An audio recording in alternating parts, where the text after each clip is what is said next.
Hello, my name is Ann DeSantis. I'm the director for the St. Raymond Nonnatus Foundation for Freedom, Family, and Faith. I want to tell you what's been going on with us since we've been in existence in 2015.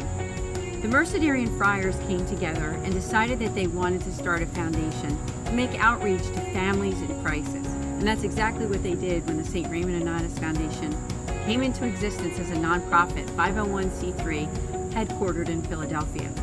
Since that time, I became the director in the beginning of 2018, and we basically have four facets to what we do.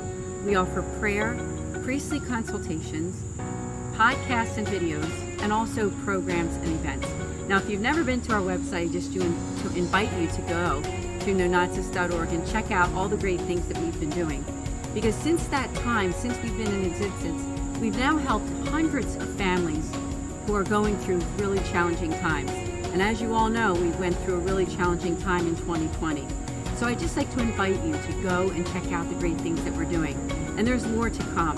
If you or your church community would like us to come and do some type of an event where we can talk about what we offer in terms of that pastoral accompaniment and making outreach to families in crisis, please do reach out to us.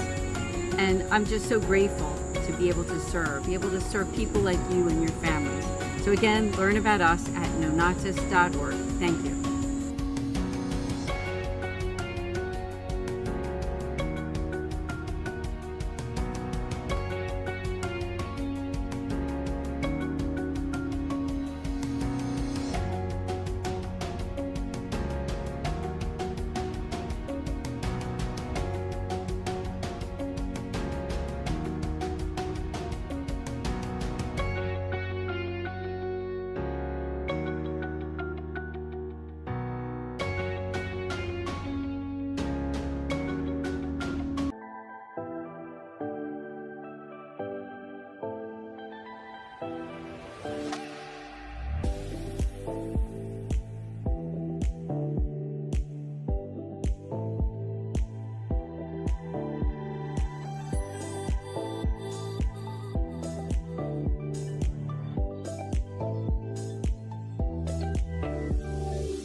Fiat Ministry Network and Patchwork Heart Ministry present Journeys in Faith.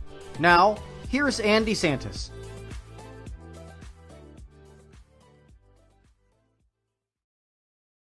Hello, and welcome to Journeys in Faith here on Fiat Ministry Network. This is Ann DeSantis. It's great to be here.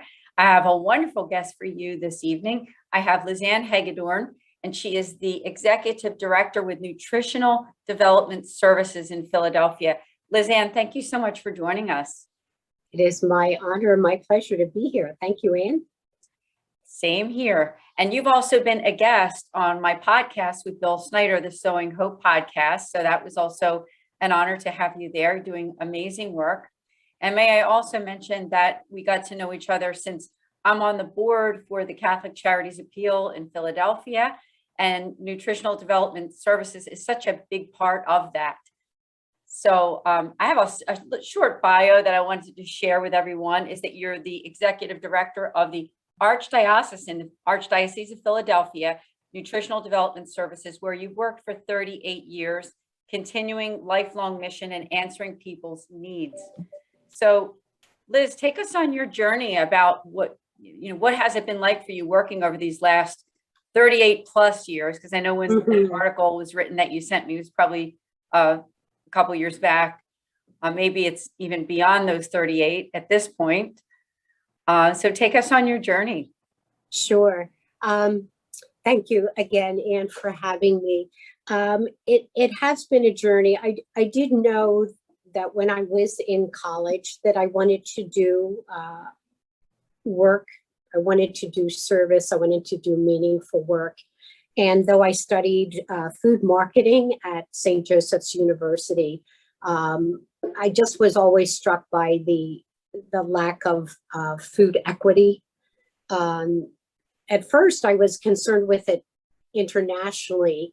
But then, realizing that it was right in our backyard, right in my backyard, that there was a problem with people having access to food.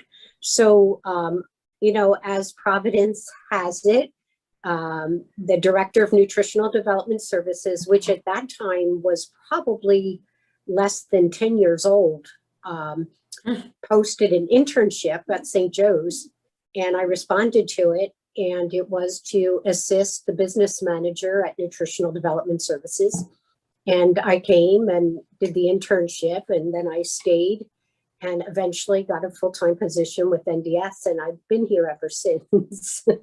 Yeah, you're doing amazing work, because let's face it, after this past year with 2020 and even into 2021 with the pandemic, you and I just saw each other actually last week at an event for something called Project Magus, which does the same exact work in helping to bring food to those who need it.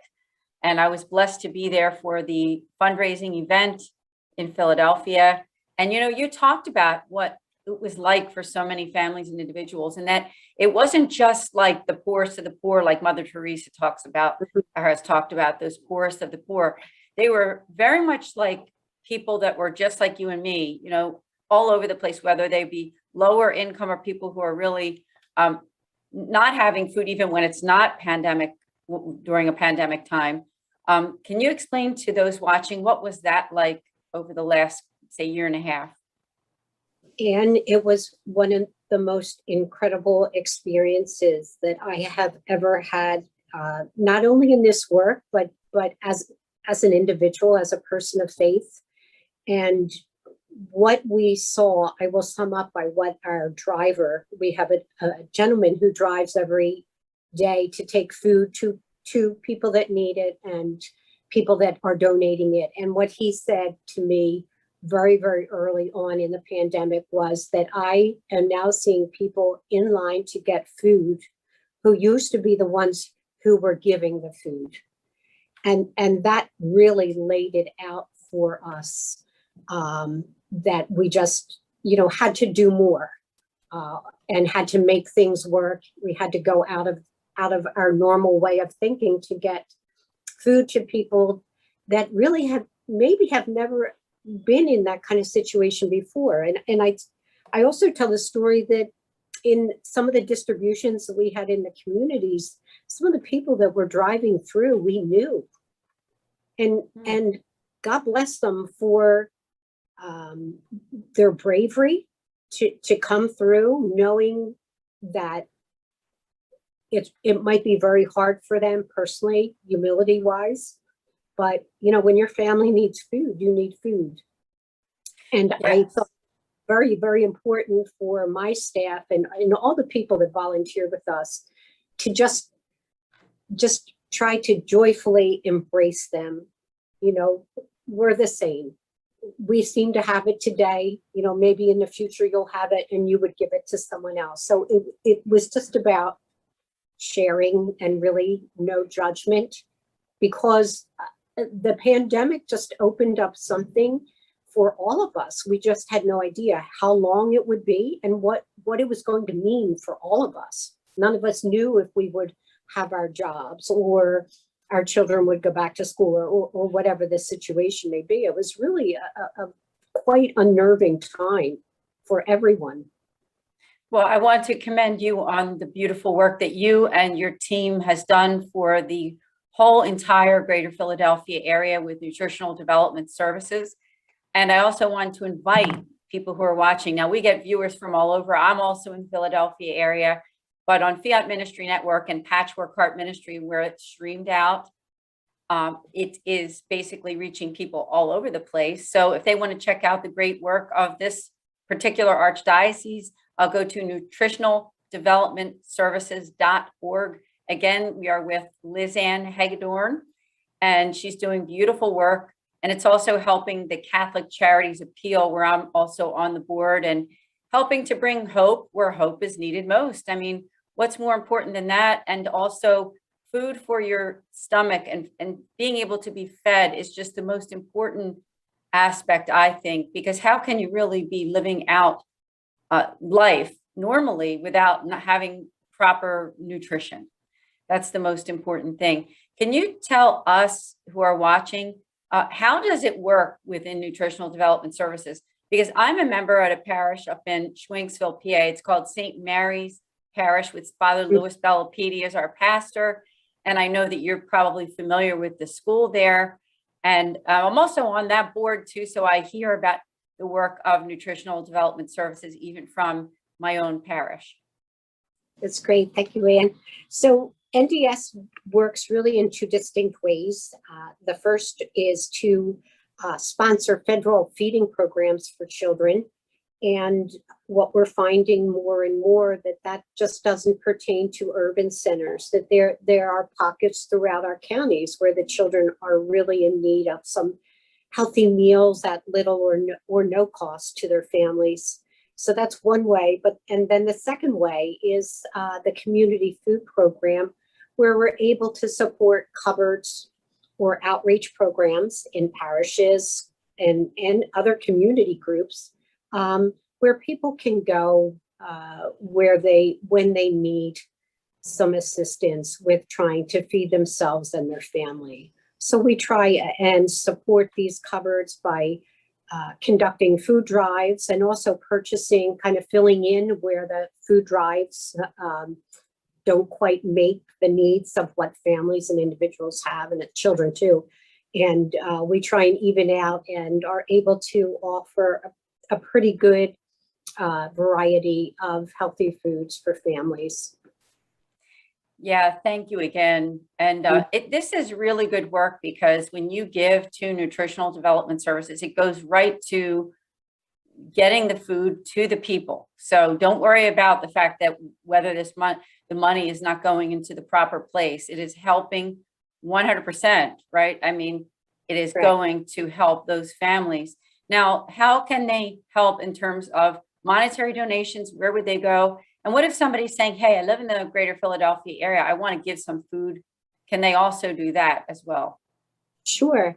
That there are so many options, and it's amazing how creative people are as far as trying to donate. So the easiest way to donate to NDS, one is to go on to our website, which you mentioned, and we do have a donate button there. All of that money goes to the community food program, and that money is used to purchase food. So that's a good return on your investment. NDS can also be supported through the Catholic Charities Appeal, which has been our backbone for umpteen years. I mean, we would not be what we are without the Catholic Charities Appeal and the support of the board and all the people throughout the year that make our work known. And if anyone specifically wants to do anything unique or different, we could either hook you up with a food cupboard in your area where they could receive the food from you, or we would make arrangements to have it picked up and transported to a place that you may want to designate. I think it's really important to affirm the good work, that the generosity of people, and so we really want to make sure we know you're giving from your heart and from your pocket, and we want to make sure that the other end it goes where it's intended, I guess is what I'm trying to say. Yes, no, you said it very, very well. Now, when we think of the greater Philadelphia, I think of those, I believe there's 5 counties, right? So it's Philadelphia, Montgomery, Bucks, Chester, and Delaware County. Now, are there any other outside of that area, or is it pretty much just those 5 counties? It's pretty much the 5 counties in which we operate. And amazingly, it's a lot of territory. It is very big. From Scottsdale all the way down to Tufcanaman. I mean, there's a lot of miles in between.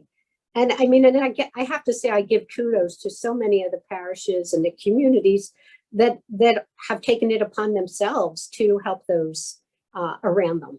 You know, we're obviously not the only game in town. I mean, the one thing we learned through the pandemic, so many wonderful initiatives sprung up because of the need people saw within their own communities. So that's Yeah, great. everyone deserves to be fed. There's no one should go hungry no matter what your circumstance.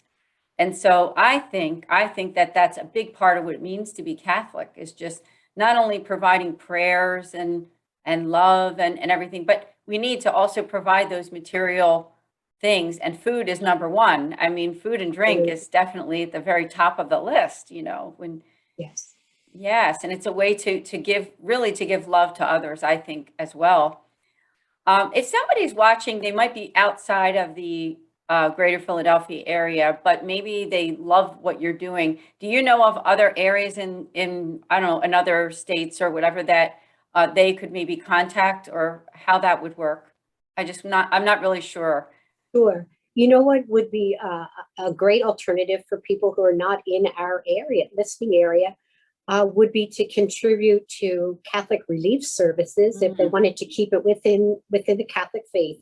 The wonderful thing about Catholic Relief Services is when you give to them, a quarter of what's collected stays locally, and 3/4 of it goes to their programs that are international. So you really are doing two things with your gift. I mean, you're helping people right near you, and you're also helping people throughout the world. And that's what we're called to do. Every little bit. What do they say? Every little bit we can do can make a difference in someone's lives. So That's right. And I commend you, because you've been doing it for so many years now, and really have, really grown into, I know you said, I think before in our other interview, there were 3 other directors, so you're the 3rd, but you have really grown into this beautiful position of the executive director and done so much over the years. So I just want to thank you. We still have a lot more to talk about. However, we do have to take a short break here on the program already. We're halfway through. So we will be right back here with Lizanne Hagedorn from Nutritional Development Services from the Archdiocese of Philadelphia. We'll see you all in just a few minutes. Today, many students go to college with numerous questions about their faith, yearning to know if the seed planted in them as a child is both true and practical. Using the miracle on the road to Emmaus as a model, young adult ministers conversed weekly for 3 months with college students about the most pressing questions they had about the Catholic faith. As they journeyed together virtually, something amazing happened. Doubts disappeared, fears faded, and Jesus revealed that He is still alive. Hearts Burning Within Us, the latest book from Patchwork Heart Ministry, is a result of that grace-infused conversation. It is the perfect back-to-school gift for recent high school graduates and current college students.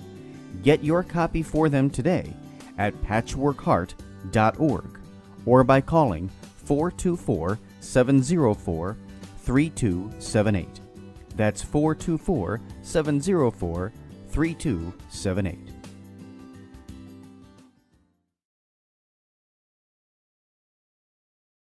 As I said at the beginning of the show that we have a wonderful guest, I'll reintroduce her again after this break, is Lizanne Hagedorn from the Nutritional Development Services from the Archdiocese of Philadelphia. And you can learn about them at nutritionaldevelopmentservices.org. So be sure to check it out. A lot of people who are watching right now may be from our area, but even if you're not, I do encourage you to give, because you're really helping a great big area here in this Philadelphia area. It's 5 counties, as we talked about before the break, of helping people to get food and be fed from Philadelphia, Montgomery, Bucks, Chester, Delaware counties. So welcome back, Lizanne. Thank you. Yes. So good to be here. Yeah, it really is. And would you be able to share with our audience the way that this position that you're in over the years, how you've been affected in meeting some of the people that you've been able to help, and what has that been like for you over these 38 plus years? Great. Sure. I'd love to share that. You hear the expression that we stand on the shoulders of others. Mm-hmm. And that's truly the case here.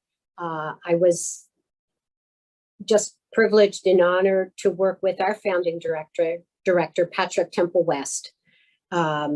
and also the next director, Lorraine Knight. So, you know, they really forged ahead the work of NDS, and I'm just kind of honored to be on their coattails, as they say.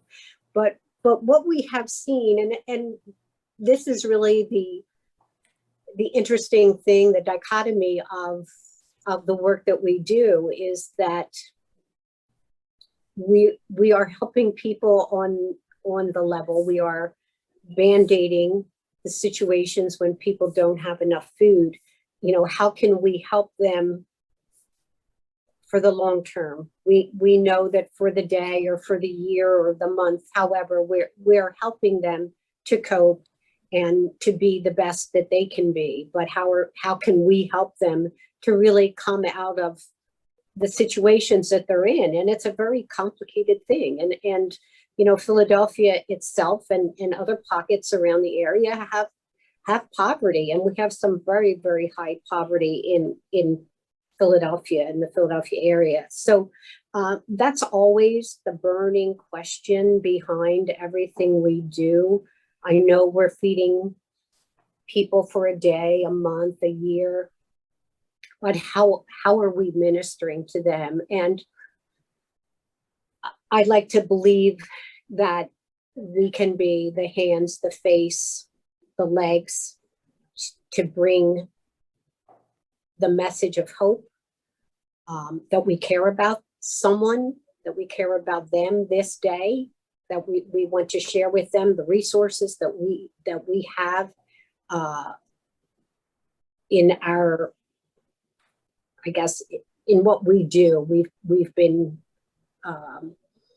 given resources. We're able to use federal funds as well as donations from people. And I think it's important that we look long term to see how we can solve some of the issues that people are finding themselves in, that prolong them being in a situation where they continue to be hungry and worrying about how they're going to feed their families.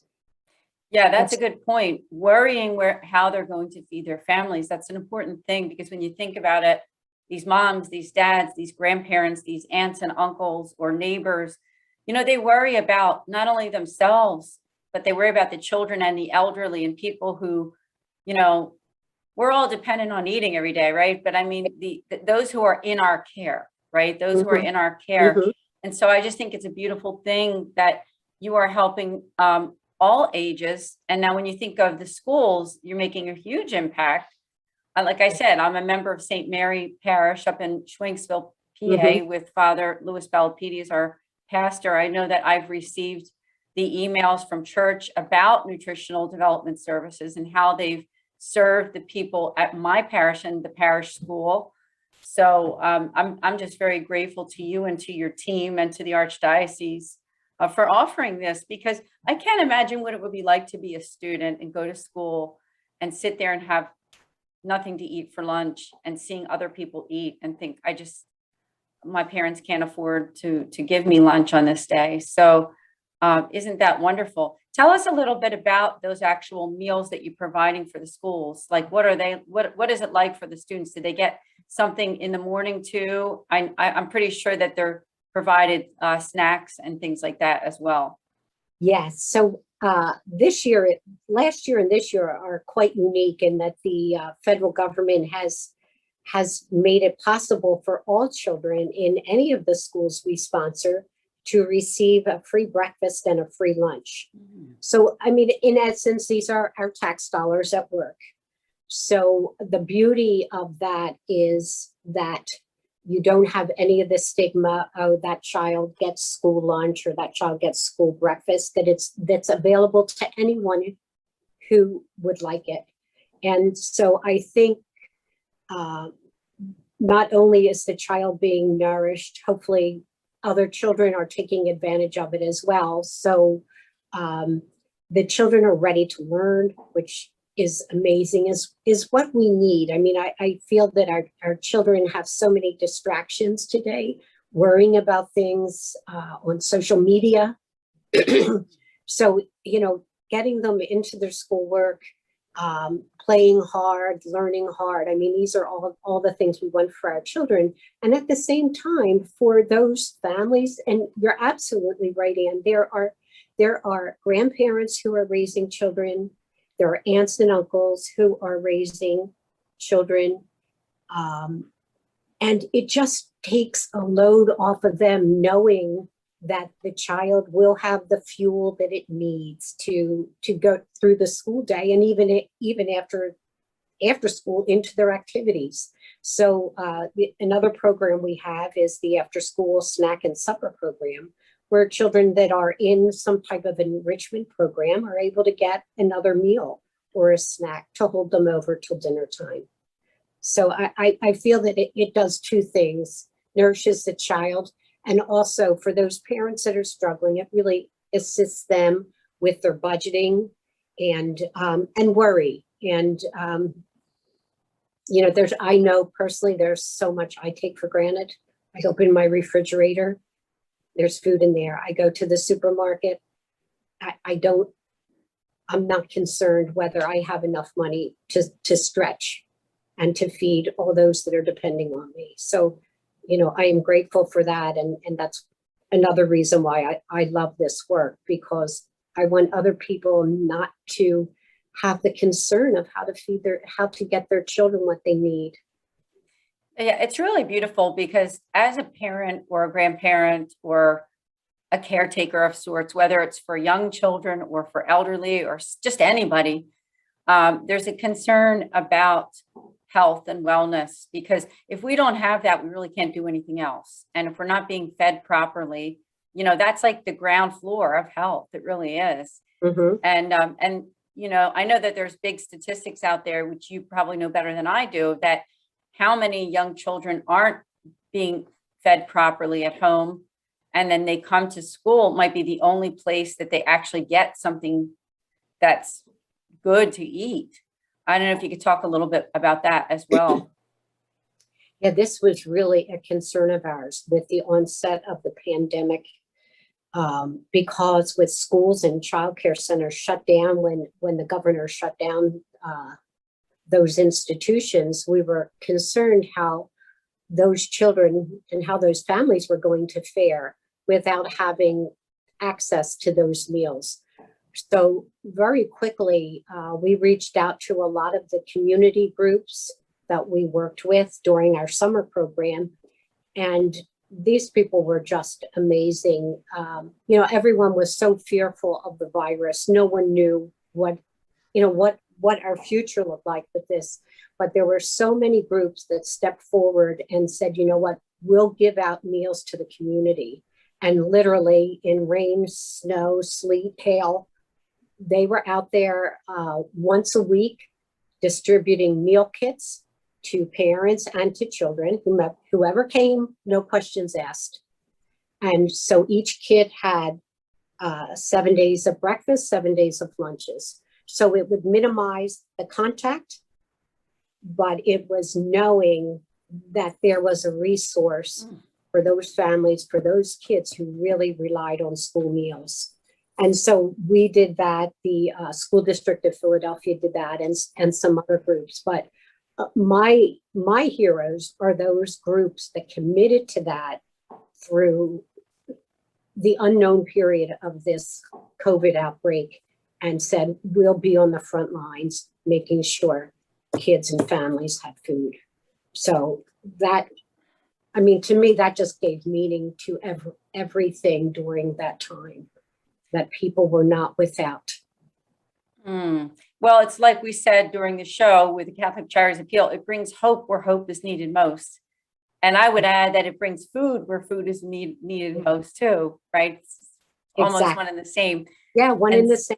Yeah, I want to thank you, because you and your team and all those people who are connected with nutritional development services, they were on that front line in 2020 and 2021, and maybe even still right now, as we're still, in quotes, coming out of this pandemic, which hopefully we are coming out of it, right?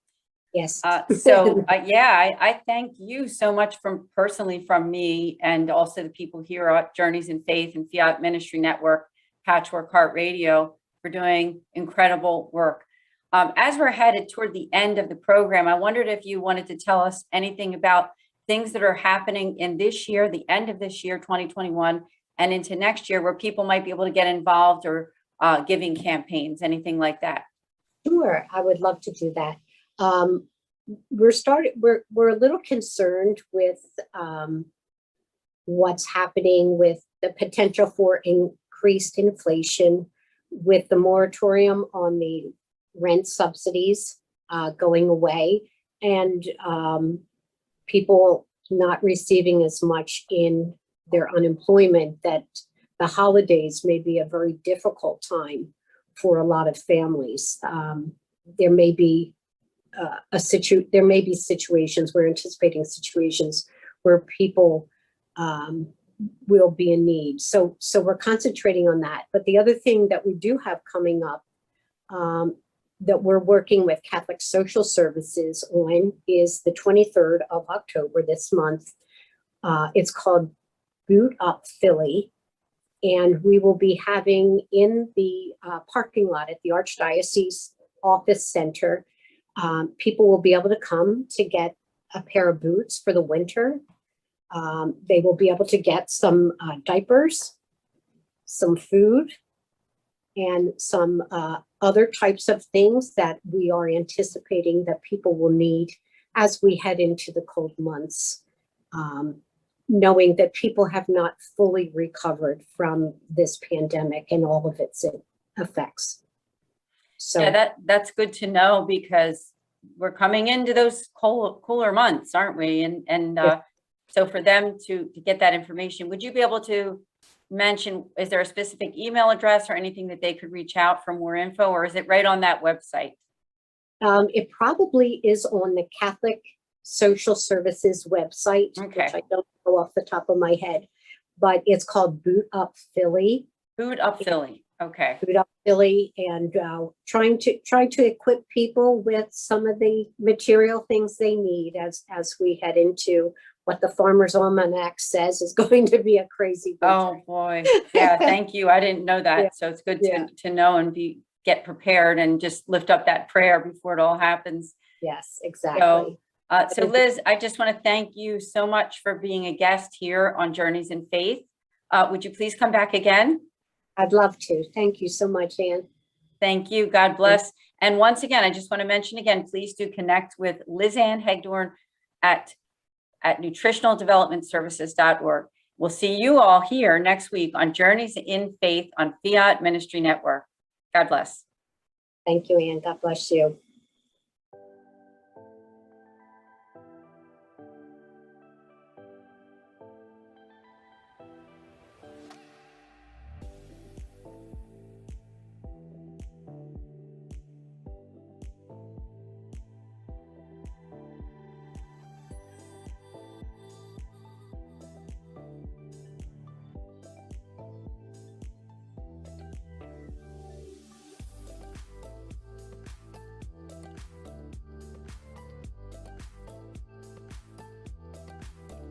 Journeys of Faith is a production of Fiat Ministry Network and Patchwork Heart Ministry.